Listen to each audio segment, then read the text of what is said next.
কর্মশালার নামে নিষিদ্ধ আওয়ামী লীগ ও ছাত্রলীগের ৪০০ ক্যাডারকে সরকার উৎখাতের প্রশিক্ষণ দেওয়ার ঘটনায় ১৬ জনকে গ্রেফতার করেছে আইন শৃঙ্খলা রক্ষাকারী বাহিনী। ৫ই আগস্টে নাশকতা চালানোর ষড়যন্ত্র বাস্তবায়নে দেয়া এই প্রশিক্ষণের মূল দায়িত্বে ছিলেন মেজর সাদিকুল হক সাদেক।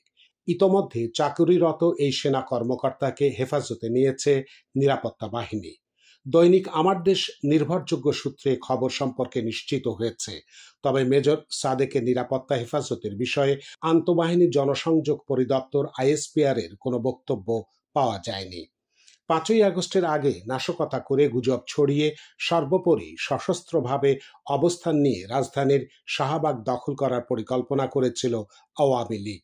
এ বিষয়ে গত ২৮শে জুলাই দৈনিক আমার দেশ দেশ জুড়ে আওয়ামী নাশকতার ছক শিরোনামে সংবাদ প্রকাশ করলে ওই ষড়যন্ত্র ভেস্তে যায়। শুরু হয় তোলপাড়।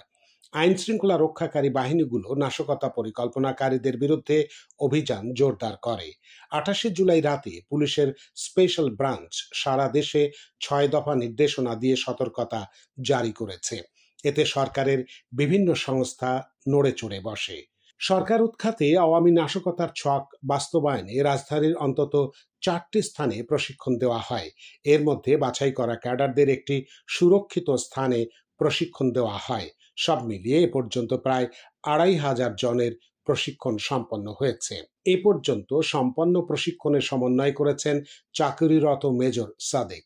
তাঁকে সার্বিক সহযোগিতা করেছেন বরগুনার যুবলীগ নেতা সোহেল রানা, গোপালগঞ্জের আওয়ামী লীগ নেত্রী শামীমা নাসরিন শম্পা এবং মেহেরপুরের যুবলীগ আহ্বায়ক মাহফুজুর রহমান রিটন। কলকাতার সল্টটেকের বাসা থেকে সরকার উৎখাতের সার্বিক ষড়যন্ত্র পরিকল্পনা সরাসরি তত্ত্বাবধান করছেন ক্ষমতাচ্যুত স্বরাষ্ট্রমন্ত্রী আসাদুজ্জামান খান কামাল। তাঁকে সহযোগিতা করতে সল্টটেকের ওই বাসায় অবস্থান করছেন ডিএমপির পলাতক সাবেক কমিশনার হাবিবুর রহমান সহ পুলিশের সাবেক কয়েকজন কর্মকর্তা ও পলাতক আওয়ামী লীগ নেতারা। অন্যদিকে দিল্লিতে অবস্থানরত পলাতক অতিরিক্ত আইজিপি ও এসবির সাবেক প্রধান মনিরুল ইসলাম এবং ডিজিএফআই এর সাবেক প্রধান পলাতক লেফটেন্যান্ট জেনারেল মুজিবুর রহমান ভারতীয় গোয়েন্দা সংস্থা রয়ের নির্দেশনায় তাদের কৌশলগত পরামর্শ দিচ্ছেন। নিরাপত্তা সংশ্লিষ্ট সূত্র বলছে, মেজর সাদেকের সঙ্গে হাসিনা পুত্র সজীব ওয়াজেদ জয়ের যোগাযোগ এবং জয়ের নির্দেশেই তিনি ঢাকা শহরে আওয়ামী লীগ কর্মীদের সংগঠিত করছেন বলে যে তথ্য বেরিয়েছে তাও যাচাই করা হচ্ছে। ৩ থেকে ৪ লাখ আওয়ামী নেতাকর্মীর সমাগম ঘটিয়ে বিমানবন্দর ও শাহবাগ দখল করে সরকার উৎখাতের ষড়যন্ত্রের বিষয়ে গ্রেপ্তারকৃতদের জিজ্ঞাসাবাদ করা হচ্ছে। গ্রেপ্তারকৃত মেজর সাদেক বরগুনার যুবলীগ নেতা সোহেল রানা, গোপালগঞ্জের আওয়ামী লীগ নেত্রী শামীমা নাসরিন শম্পা, মেহেরপুরের যুবলীগ আহ্বায়ক মাহফুজুর রহমান রিটনকে মুখোমুখি জিজ্ঞাসাবাদ করবে নিরাপত্তা সংস্থাগুলো। নিরাপত্তা বাহিনীর কর্মরত অফিসারদের মধ্যে আরও কেউ জড়িত কিনা তাও বের করার চেষ্টা চলছে। তবে মেজর সাদেকের মোবাইল ফোন জব্দ করা যায়নি। কী কারণে তার মোবাইল ফোন এবং ল্যাপটপ জব্দ করা যায়নি তা খুঁজে বের করতে সরকারের উচ্চ পর্যায় থেকে নির্দেশনা দেওয়া হয়েছে। এ বিষয়ে সশস্ত্র বাহিনীর সহযোগিতা নেওয়ার কথা বলা হয়েছে। সার্বিকভাবে এই নীলনকশার বিষয়ে প্রতিনিয়ত সরকারের উচ্চ পর্যায়ে আপডেট দেওয়া হচ্ছে।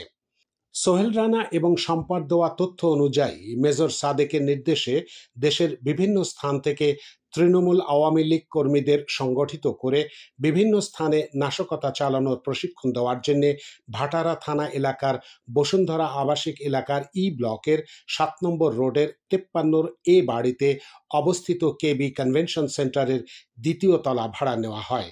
৪ তলা বিশিষ্ট ভবনের ২য় তলায় গত ৮ই জুলাই সকাল থেকে সন্ধ্যা পর্যন্ত প্রায় ৪০০ কর্মীকে প্রশিক্ষণ দেওয়া হয়। আগাম তথ্য পাওয়ার পর আইন শৃঙ্খলা রক্ষাকারী বাহিনীর জালে হোতারা আটক হওয়ায় একাধিক প্রশিক্ষণ পরিকল্পনা নস্যাৎ হয়ে যায়। রাজধানীতে এ প্রশিক্ষণে অংশ নেওয়া প্রায় সবাইকে চিহ্নিত করেছে গোয়েন্দা সংস্থাগুলো। এছাড়া অর্থের যোগানদাতা হিসেবে একাধিক ব্যবসায়ীকে চিহ্নিত করার পর গতিবিধি পর্যবেক্ষণে তাদের নজরদারিতে রাখা হয়েছে।